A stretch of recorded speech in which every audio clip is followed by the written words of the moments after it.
Hallo und herzlich willkommen bei Mass Effect mit The Stanley Parable.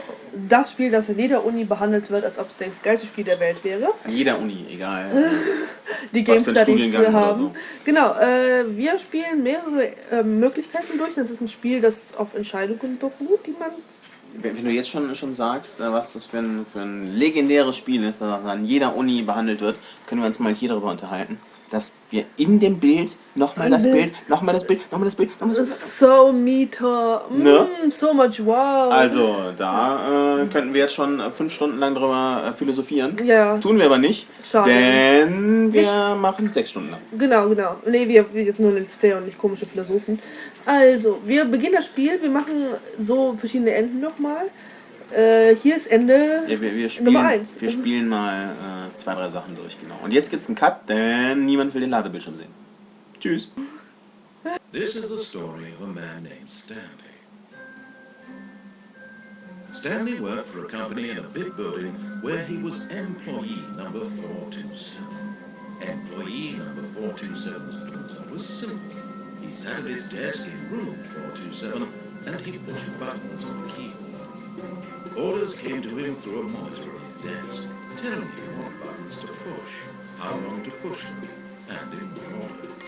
This is what employee 427 did every day, every month of every year. And although others might have considered it soul-eating, Stanley cherished every moment that the orders came in, as though he had been made exactly for this job. And Stanley was happy. And then one day, something very peculiar happened. Something that would forever change Stanley. Something he would never quite forget. He had been at his desk for nearly an hour when he realized that not one single order had arrived on the monitor for him to follow. No one had showed up to give him instructions, call a meeting, or even say hi. Never in all his years at the company had this happened. This complete isolation. Something was very clearly wrong. Shocked, frozen solid, Stanley found himself unable to move for the longest time. But as he came to his wits and regained his senses, he got up from his desk and stepped out of his office. Nö. So. Ich habe übrigens jetzt zur Erklärung die deutschen Untertitel mal angemacht. Find's gut, ja. Damit, falls jemand das Englisch nicht so mächtig ist, dann auch alles verstehen kann. Weil ich habe es noch nie mit Untertitel gespielt. Aber ist ganz gut, finde ich. Ja. Wobei man muss halt wirklich die Stimme hören von dem Narrator, weil die ist echt gut und echt cool. Das ist so das Wichtigste. Ja, genau. Weil der echt ist geil spricht. Ja, und übrigens ziemlich geil macht er. Das stimmt. Als ich erstmal das Spiel gespielt habe, dachte ich, es wäre ein Horrorspiel. Übrigens, es basiert auf einer Half-Life Engine. Bla. Während du redest, könnten wir schon mal Du musst nicht aufstehen. Oh. Habe ich schon das erste. Probieren wir gleich aus. Edge. Punkt ist, du musst irgendwie Someone was following Stanley. He was sure of it. If he checked over his shoulder now, he would surely catch it. It was only a matter of time. Folgt doch nicht den Anweisungen des Narrators. Alter, wir spielen doch ein paar Möglichkeiten durch. Guck mal, wir gucken uns mal hier um. Guck mal. Nee, der Punkt ist, wenn du in 10 Minuten oder so musst du sitzen im Büro und dann sagt der Narrator, bist du blöd, steh mal auf, mach mal was. Ich will nicht sagen, aber das sagt der Narrator häufiger. Ja, aber das ist das Erste, was er sagen würde. Weil der Narrator will, dass du einen folgst. Und jetzt das die ist erste Entscheidung. Der Raum, der berühmte Raum. Came to a set of 2 open doors. He entered the door on his left. Rechts. Ja. This was not the correct way to the meeting room, and Stanley knew it perfectly well. Perhaps he wanted to stop by the employee lounge first, just to admire it. Ich wollte ja eigentlich erstmal so durchspielen, dass wir das machen, was er uns sagt. Aber Ach so. Yes, truly a room worth admiring. It had really been worth the detour after all, just to spend a few moments here in this immaculate, beautifully constructed room. Stanley simply stood here, drinking it all in. ja, steht mir hier. Also, Ich finde, das alles Eager to get back to business, Stanley took the first open door on his left. Mach mal das Rechte. rechts geht nicht, habe ich keinen Ball mit. Geradeaus. Guck mal, hier sagt der Narrator uns jetzt, wir könnten reingehen. Aber wir gehen nicht rein. Weil das Gegenteil, was der Narrator sagt. Stanley was so bad at following directions, it's incredible he wasn't 5 years ago.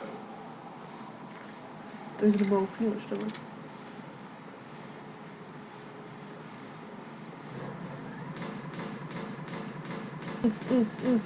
Look, Stanley, I think perhaps we've gotten off on the wrong foot here. I'm not your enemy, really. Hängt das etwa? I Nein. realize that investing your trust in someone else can be difficult, but the fact is that the story has been about nothing but you all this time. There's someone you've been neglecting, Stanley. Someone you've forgotten about. Please, stop trying to make every decision by yourself.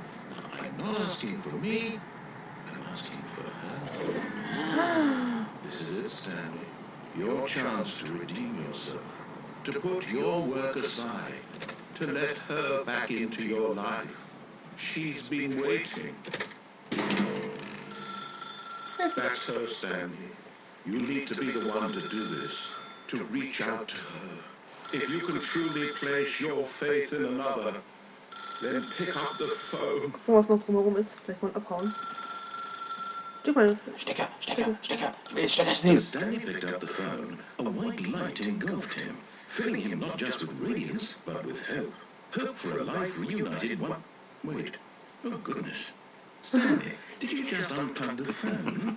No, that wasn't supposed to be a choice. How did you do that? You actually chose incorrectly.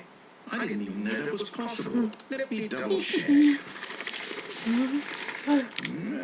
it's definitely here, clear as day. Stanley picks up the phone. He's taken to his apartment where he finds his wife, and the two pledge themselves to one another. Music comes in, fade to white, roll credits. Not picking up the phone is actually somehow an incorrect course of action. How's that even possible? None of these decisions were supposed to mean anything. I don't understand. How on earth are you making meaningful choices? What did you... Wait a second. Did I just see... No, that's not possible. I can't believe it. How had I not noticed it sooner? You're not Stanley. You're a real person. I can't believe I was so mistaken. This is why you've been able to make correct and incorrect choices. And to think I've been letting you run around in this game for so long. If you'd made any more wrong choices, you might have negated it entirely. It's as though you completely ignored even the most basic safety protocol for real-world decision-making. Or did you not grasp the severity of the situation? Well, I won't have that kind of risk on my watch. I'm going to stop the game for a moment so we can educate you properly on safe decision-making in the real world. Please observe this helpful instructional video.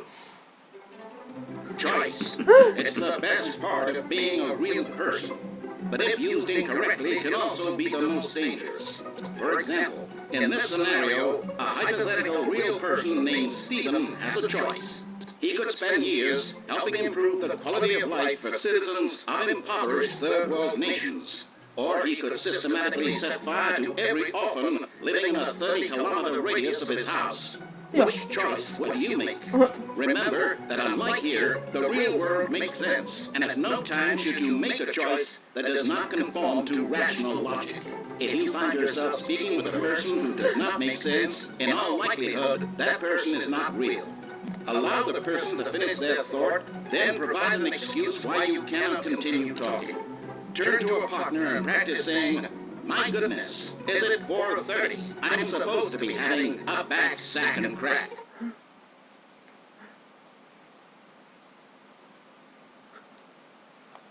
Klick aufs...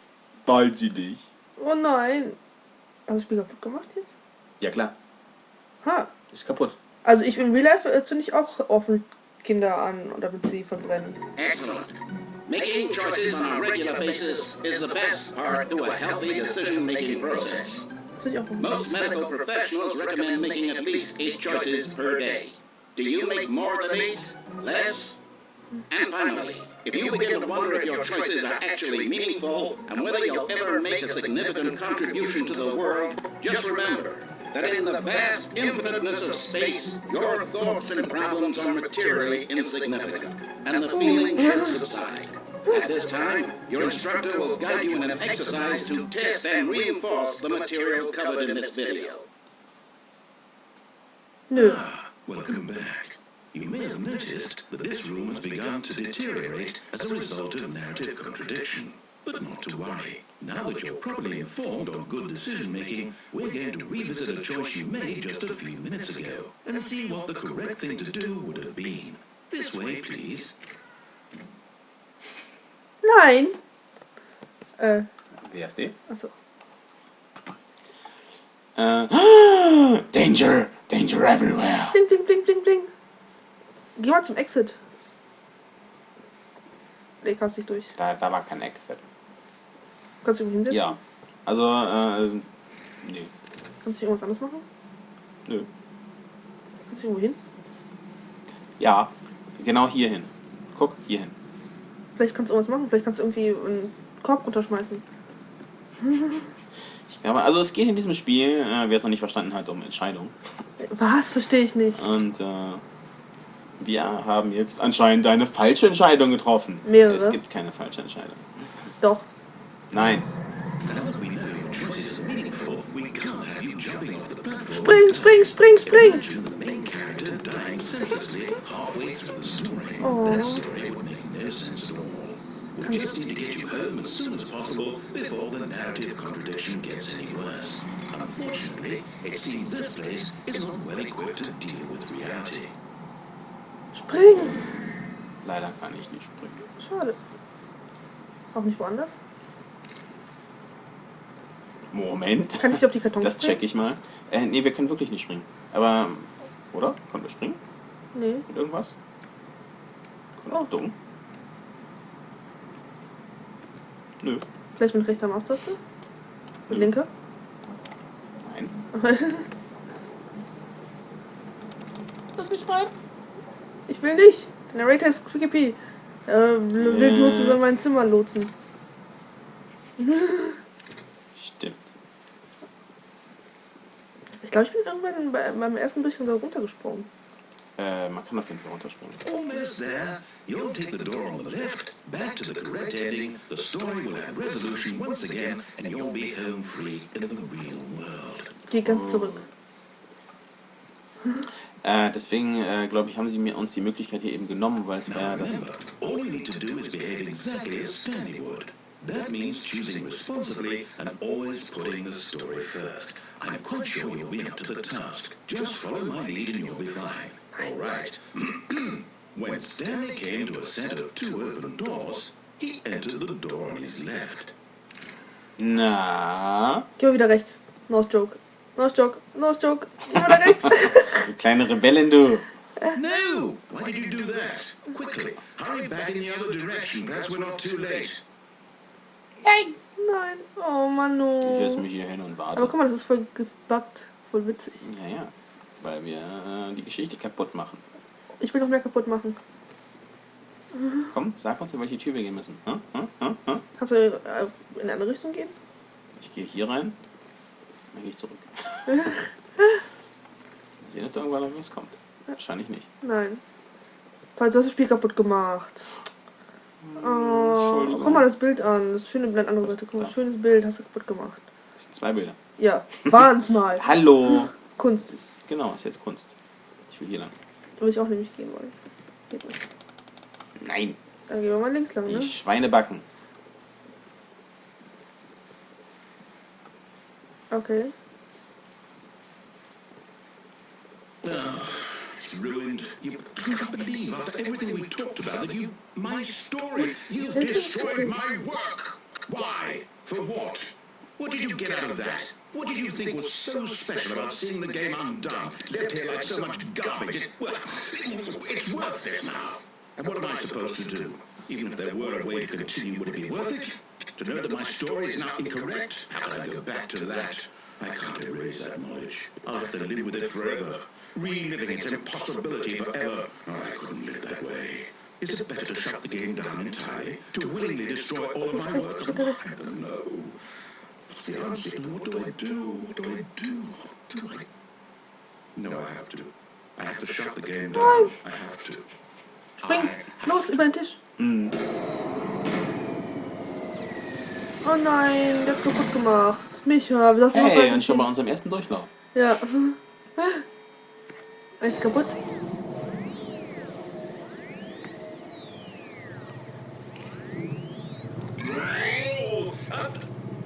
here. Ein bisschen spooky. I'm still here. Ja. Here in this pile of rubbish. With you. You. Who thought you were so clever. Now look where we are. My entire game is destroyed. It was the only thing in the world that was mine, and you run it into the ground. What, did you think that would be funny? You just had to see? Didn't I impress upon you how important it was to be like Stanley? He actually knows how to do what I tell him to. He understands that if I say to do something, there's a damn good reason for it. That thought hadn't even occurred to you, had it? That there's a world outside of you? You're a child. Yeah. Trump? Yeah. Oh, my story. If you'd just gone through the door on the left, you would have seen it. There was a whole underground facility. You would have destroyed it and been victorious. It would have been so perfect. I worked so hard on it. I tried so hard. Is behave exactly as Stanley would. That means choosing responsibly and always putting the story first. I'm quite sure you'll be up to the task. Just follow my lead and you'll be fine. All right. When Stanley came to a set of two open doors, the door was left. Geh rechts, bitte. Ah, so ist ein Spielkind. No! Why did you do that? Quickly, hurry! Sie wollen uns nach rechts gehen That lassen. means Okay, dann choosing gehen wir nach links. Ja. putting the story first. Wie gesagt, eigentlich wollte ich erstmal so einen einfachen Durchlauf, All right. um dann zu zeigen, was es noch für andere Möglichkeiten gibt. Two open doors. Achso, wir können ja bei den nächsten Durchlauf mal das machen. Ja, mach mal links. Ich gehe mal nach links, ne? So ganz spontan. Ja. Und übrigens, ne, nicht wundern, dass wir auch häufig nicht reden, weil wir wollen ja den Narrator hören. Genau. Denn der There ist was nicht not a wichtig. single person here either. Feeling a wave of disbelief, Stanley decided to go up to his boss's office, hoping he might find an answer there. Nö. Kannst du irgendwas noch machen? Geh mal runter. Coming to a staircase, Stanley walked upstairs to his boss's office. Geh runter!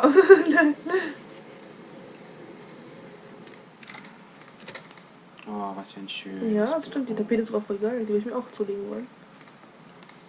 Stepping inside his manager's office, Stanley was once again stunned to discover not an indication of any human life. Shocked, unraveled, Stanley wondered in disbelief Das ist mein what Lieblingsbild. restricted this, until he saw the door with a voice receiver next to it. Surely behind this door lay all the answers to his questions.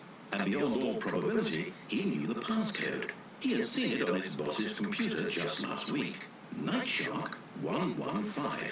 Was this the code to open the door? Would it still work? There was only one way to find out. Stanley had been trained never to speak up, but now he would draw from within himself the courage to face the unknown. He drew a sharp breath and then spoke the code.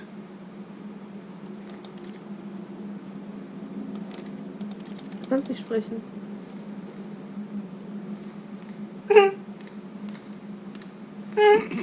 Stanley spoke the code. Nightshark 115. He spoke it into the receiver, right there on the wall. Ich drehe ja durch! Versuch's nochmal. Vielleicht kann wirklich. Ich hab's echt. Nein. Nein. Dann lauf mal rum und guck mal, was du I'm gibst. sorry, is there a problem?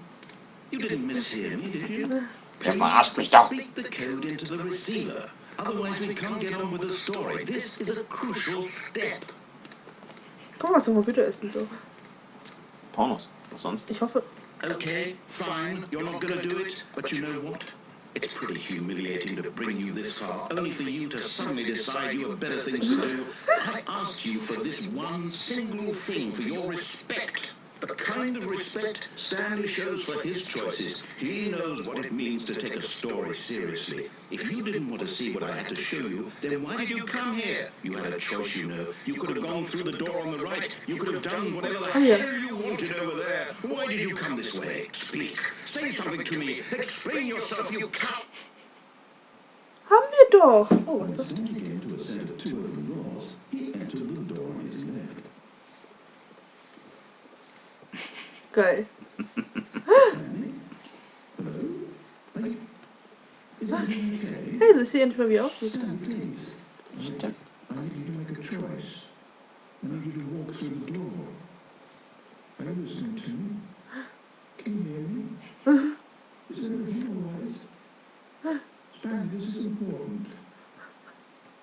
story needs you to make a decision. It cannot exist without you. Do you understand me? Whatever choice you make is just fine. They're both correct. You cannot be wrong here. We can work together. I'll accept whatever. Siehst du, wir können ja nicht falsch liegen. Take that step forward. Ich geh mal nach links. Ich geh mal nach rechts. Nach links. Do something. This is more important than you can ever know. I need this. The story needs it. So, you hear me? Are you there? You listening to this? Stanley, are you there? Okay. It's okay, I can wait. You need time to decide. Time to make sure your choice is correct. That is the best choice. That's all right. I'll wait for you to decide what's the right thing to do. Take as much time as you need. Ende. Oh nein. Ja. Ja, würde ich sagen, ne? Erste Durchlicht. Ja. Aber es gibt noch so einen. Richtig. Und davon zeigen wir gleich eine. Aber 2, das Ende war 5. cool. Lustigerweise am Ende, in meinem hatte ich das erstmal, also in meinem Ende hatte ich im Prinzip, dass ich Dingens reingelaufen bin, so ein Museum oder so. Ja, das gibt's auch. Ja. Dann versuchen wir jetzt einmal zu machen, was der Typ macht. Genau. Jetzt folgen wir All mal of his brav. co-workers were gone. What could it mean?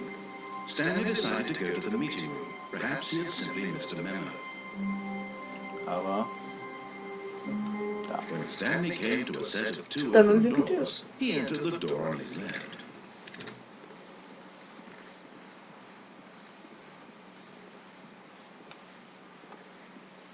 Yet there was not a single person here either. Feeling a wave of disbelief, Stanley decided to go up to his boss's office, Guck mal, hoping he und might jetzt find an answer there. könnt Geh ihr auch runter! nach unten Geh gehen. runter! Geh runter! Coming to a staircase, Stanley walked upstairs to his Nein, geh boss's runter! office. Aber du bist wieder Rebellin. Ich wollte mal zeigen. Oh. Ich wollte doch einmal zeigen, wie es ist, wenn man sich dran hält. But Stanley just couldn't do it. He considered the possibility of facing his boss, admitting he had left his post during work hours. He might be fired for that. And in such a competitive economy, why had he taken that risk? All because he believed everyone had vanished. His boss would think he was crazy. And then something occurred to Ich Stanley. weiß. Wir sitzen in einer He Schleife. thought to himself, maybe I am crazy. Das Spiel versucht uns All wieder of zu my ficken. co-workers blinking mysteriously out of Oh, existence. Entschuldigung, mit uns Liebe zu machen. No reason at all. None of it made any logical sense. Hallo And as Auto. Stanley pondered Ich hab dich this, doch schon mal he gesehen. began to make other strange observations. For example, why couldn't he see his feet when he looked down? He was automatically behind him wherever he went. And for that matter, these rooms were starting to look pretty familiar. They simply repeated. Stanley said to himself, this is all too strange. This can't be real. And at last, he came to the conclusion that had been on the tip of his tongue. He This is just on hadn't the found the scientific words for it. I'm dreaming! He yelled. This is all a dream. Ich atme jetzt die Ausdämpfung Till hier. finally found an answer, an explanation. His mich hier raus! co-workers weren't actually gone. Come on, ich He wasn't going to lose his job. He wasn't crazy after all. And he thought to himself, I suppose I'll wake up soon. I'll have to go back to my boring real-life job pushing buttons. I may as well enjoy this while I'm still lucid. So, he imagined himself flying and began to gently float above the ground. Geil. Then he imagined himself soaring through space on a magical starfield, and it too appeared. It was so much fun, and Stanley marveled that he had still not woken up. How was he remaining so lucid? And then perhaps the strangest question of them all entered Stan's head. Sind die Dämpfer? One he was amazed he hadn't asked himself sooner. Why is there a voice in my head dictating everything that I'm doing and thinking? Bäh. Now the voice was describing itself being considered by Stanley, who found it particularly strange. I'm dreaming about a voice describing me, thinking about how it's describing my thoughts, he thought. Geht ja nicht, die Tür gehen ja And mal while wieder he zu. thought it all very odd, and wondered if this voice spoke to all people in their dreams, the truth was that, of course, this was not a dream. Schau, was zu How trinken. could it be? Was Stanley simply deceiving himself, believing that if he's asleep, he doesn't have to take responsibility for himself? Stanley is as awake right now as he's ever been in his life. Now, hearing the voice speak these words was quite a shock to Stanley. After all, he knew for certain, beyond a doubt, that this was in fact a dream. Did the voice not see him float to make the magical stars just a moment ago? How else would the voice explain all that? This voice was a part of himself too. Surely, if he could just... He would prove it. He would prove that he was in control, that this was a dream. So he closed his eyes gently, and he invited himself to wake up. He felt the cool weight of the blanket on his skin, the press of the mattress on his back, the fresh air of the world outside this one. Let me wake up, he thought to himself. I'm through with this dream. I wish it to be over. Let me go back to my job. Let me continue pushing the buttons. Please, it's all I want. I want my apartment, and my wife, and my job. All I want is my life exactly the way it's always been. My life is normal. I am normal. Everything will be fine. I am okay. Dann auch mal die Verrückten.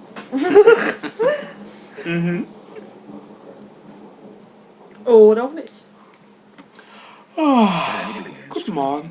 Please, someone wake me up. My name is Stanley. I have a boss. I have an office. I am real. Please, just someone tell me I am real. I must be real. I must be. Can anyone hear my voice? And everything went black. Ende. This is the story of a woman named Mariella. Mariella woke up on a day like any other. She arose, got dressed, gathered her belongings, and walked to her place of work. But on this particular day, her walk was interrupted by the body of a man who had stumbled through town talking and screaming to himself, and then collapsed dead on the sidewalk.